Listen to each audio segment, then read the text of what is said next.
আসসালামু আলাইকুম। আমি শারমিন আক্তার চৌধুরী। বরাবরের মতো আমার পাশে আজও দাঁড়িয়ে আছে আমার মেজো ছেলে নোমান আলম খান।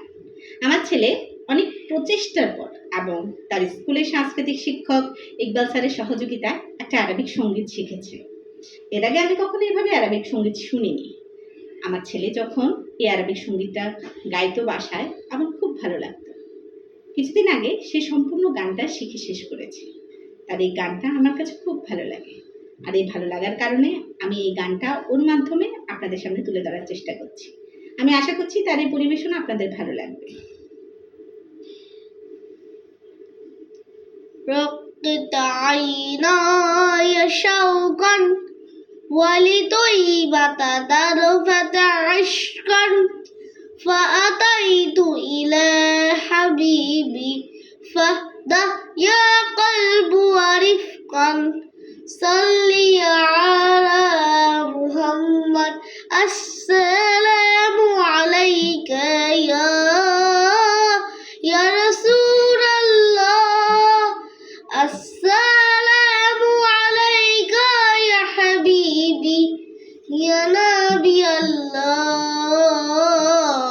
يا رسول الله قلب من حق تعلق وبغاره لا تعلق يبقي يسأل خالقه فأتاه الوحي فأشرق يقرأ يا محمد السلام عليك يا رسول الله السلام عليك يا حبيبي يا نبي الله يا رسول الله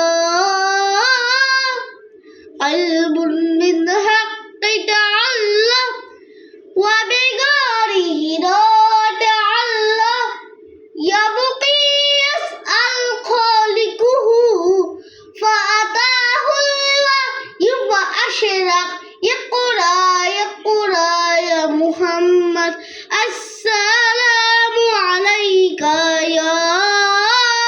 يا رسول الله السلام عليك يا حبيبي يا نبي الله يا رسول الله يا طيبة جدك سبا لرسول الله محبا للدوبة زكدك توحي وجواب الله محمد يا طيبة جدك سبا لرسول الله محبا للدومة زكدك توحي وجواب الله محمد السلام عليك يا رسول الله السلام عليك يا حبيبي يا نبي الله يا رسول الله ধন্যবাদ সবাইকে।